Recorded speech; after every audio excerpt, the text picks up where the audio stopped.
नमस्कार विद्यार्थी मित्रांनो, आपण पाहूया पार्ट 4. छत्तीसगड सार्वजनिक ग्रंथालय अधिनियम जिल्हा ग्रंथालय समिती चेअरपर्सन खालीपैकी कोण असण्याची तरतूद आहे. ठीक आहे. आता छत्तीसगड विचारले तुम्हाला जवळपास जे आपले महाराष्ट्राच्या शेजारील जे काही राज्य आहेत त्यांच्याबद्दल थोडीशी तुम्ही इन्फॉर्मेशन काढून ठेवा. छत्तीसगड आहे, इकडे आंध्र प्रदेश आहे, तेलंगणा आहे, गुजरात पण आहे, मध्य प्रदेश पण आहे. तर याबद्दल तुम्ही थोडीशी माहिती लक्षात ठेवा. पुढचा प्रश्न आहे 10 ते 25,000 पर्यंत लोकसंख्या असलेल्या गावामध्ये सार्वजनिक ग्रंथासाठी अनुदानाची शासन मान्याची तरतूद काय आहेत, कोणत्या नियमानुसार. ठीक आहे. ही पण महाराष्ट्र शासनाच्या ग्रंथालय ॲक्टमध्ये मिळून जाईल तुम्हाला. सॉफ्टवेअरबद्दल इथे जोड्या लावायचे आहेत. ग्रंथालया, लिप्सिस, स्लिम आणि संजय. ठीक आहे. हू ऑफ इंडियन रायटर्स. आता इथे प्रकाशक विचारलेले आहेत. UAPचे संक्षिप्त नाव काय विचारलेलं आहे. राजा राममोहन रायची प्रतिष्ठापना कोणत्या वर्षी झालेली आहे. ठीक आहे. तसेच राजा राममोहन रायवरती प्रत्येक सेक्शन म्हणजे आपले जे UGC नेटचा जो सिलेबस आहे, प्रत्येक सेक्शन म्हणजे टोटल 10 युनिट आहेत. 10 युनिटपैकी आपले 7 युनिटमध्ये असे पाहू शकतो की 7 युनिटचे प्रत्येक युनिटमधले 5-5 क्वेश्चन आहेतच. ठीक आहे. आणि जे 20 प्रश्न आहेत किंवा 20 मार्काचे प्रश्न विचारले येतात, 10 प्रश्न ते महाराष्ट्र शासनाच्या ग्रंथालय संचालनाविषयी किंवा महाराष्ट्राच्या हिस्ट्रीविषयी, महाराष्ट्राच्या लायब्ररी चळवळीविषयी विचारलेलं आहे. मुंबई प्रांतिक सरकारने 1919 साली फैजी कमिटीमध्ये अध्यक्षाची सदस्य संख्या विचारली किती होते. जिल्हा ग्रंथालयाचा दरवर्षी सांस्कृतिक कार्यक्रम घेण्याच्या किती सांस्कृतिक कार्यक्रम घेऊ शकतात त्याचा आकडा दिलेला आहे. त्याची पण माहिती तुम्हाला वेबसाईटवरती भेटू शकेल किंवा मी व्हिडिओमध्ये अपलोड केलेले आहेत, त्यामध्ये पण तुम्ही पाहू शकता. युनेस्कोने जागतिक ग्रंथ दिन कधी निश्चित केलेला आहे. एखाद्या ग्रंथालयाच्या विषयी सविस्तर माहितीला शीर्षक, लेखक, प्रकाशक हे मेटाडाटा जे काही आहे त्यांना काय म्हणतात. ठीक आहे. डिजिटल लायब्ररीसाठी उपयुक्त सॉफ्टवेअर तुम्हाला सर्वांना माहीत आहे. उपयुक्त विचारलेलं आहे. इथे सोल, कोहा, ग्रीनस्टोन, स्लिम सर्व दिलेले आहेत. ठीक आहे.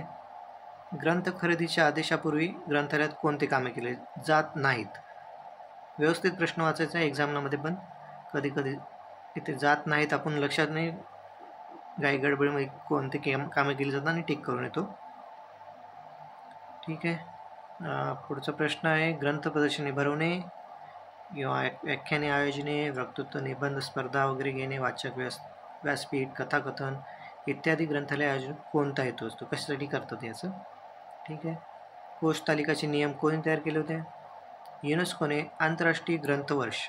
ठीक आहे. 2 प्रश्न युनेस्कोचे आले आणि तुम्हाला डेट आहेत ते लक्षात ठेवायचे. Library week, library day, national library day, जे काही जानेवारी ते डिसेंबरपर्यंत जेवढे काही इम्पॉर्टंट डेज आहेत ते एक तुम्ही नोट्समध्ये बनवून ठेवा लायब्ररी रिलेटेड. आणि जसं कॉपीराईट बुक कॉपीराईट डे आहे, कॉपीराईट डेज आहेत, अजून नॅशनल बुक डे, महाराष्ट्राबद्दल पण लक्षात ठेवा. ठीक आहे. संगणक प्रोग्राममध्ये त्रुटींना काय म्हणतात. ठीक आहे. कम्प्युटरमध्ये प्रश्न कमी दिसत आहे त्याच्यामध्ये, पण जे काही आहेत बेसिकच आहेत. राजा राममोहन राय ग्रंथालय प्रतिष्ठानचे अध्यक्षपदी कोण असतं. ठीक आहे. हा एक प्रश्न होता नाही. आणि तिथे नॅशनल लायब्ररीवरती चेअरमॅन कोण होते का डायरेक्टर कोण होते त्यांचं प्रमुख पदाचं नाव विचारलं होतं. म्हणजे प्रत्येक संस्थेचं, प्रत्येक ऑर्गनायझेशनचं तुम्हाला चेअरपर्सनला किंवा जे हेड आहेत त्यांची माहिती हवी. ठीक आहे. आता हा एक प्रश्न पहा. श ग दाते, दा वी काळे व श ना बर्वे यांनी संपादित केलेली मराठी नियतकालिकाची सूची कोणत्या लेखाची सूची आहे कालावधीत. ठीक आहे. हा प्रश्न वेगळा आहे. याबद्दल तुम्हाला थोडंसं रिसर्च करावं लागेल की जे काही महाराष्ट्राची लायब्ररीवरती जे चळवळ झालेली आहे किंवा त्यामध्ये जे काही सुधारणा कोणी केल्यात आणि कोणत्या काळामध्ये केल्यात ते तुम्हाला लक्षात ठेवायचं. एशियन रेकॉर्डर कोणत्या ठिकाणाहून प्रकाशित होतं. विश्वकोश एन्सायक्लोपीडिया प्रामुख्याने 2 प्रकार कोणते. ठीक आहे. आणि शेवटचे 5 प्रश्न असे आहेत की शासनाने राज्यातील उत्कृष्ट ग्रंथालय कार्यकर्ते कर्मचाऱ्यांसाठी पुरस्कार प्रदानाचे धोरण जाहीर केले आहे. किती लोकांसाठी, किती पुरस्कार. बडोद्याचे महाराज सयाजीराव गायकवाडांनी परदेशातून कोणाला बोलवलं होतं लायब्ररी ग्रंथालयाच्या प्रशिक्षणासाठी. ठीक आहे. ISBDचे फुल फॉर्म काय आणि खालीलपैकी कोणत्या राज्यात सार्वजनिक ग्रंथालय कायद्याचे मद्य विक्रीवर आधारित सीज म्हणजे कर संकलित करण्याची तरतूद आहे. ठीक आहे. आणि शेवटचा प्रश्न आहे की ग्रंथालयाचा अर्थसंकल्प म्हणजे काय, बजेट म्हणजे काय. ठीक आहे. तर अशा प्रकारे 100 प्रश्न आपले कंप्लीट झालेले आहेत. तर तुम्हाला यामध्ये फक्त लायब्ररीबद्दल डिटेल आहे, UGC नेटचा सिलेबस करायचं आहे. तर मी परत एकदा तुम्हाला सांगतो की आपल्या महाराष्ट्राच्या मध्ये जे काही लायब्ररीचे मित्र आहेत त्यांना तुम्ही हा व्हिडिओ शेअर करा. आणि जर तुम्हाला काही डाऊट वगैरे असतील किंवा कोणता एखादा टॉपिक किचकट वाटत असेल त्याबद्दल व्हिडिओ बनवून अपलोड माझ्याकडून द्यायचा असेल तर असं मला कमेंटमध्ये कळवा, मी लगे अपलोड करून देईल. ठीक आहे. धन्यवाद.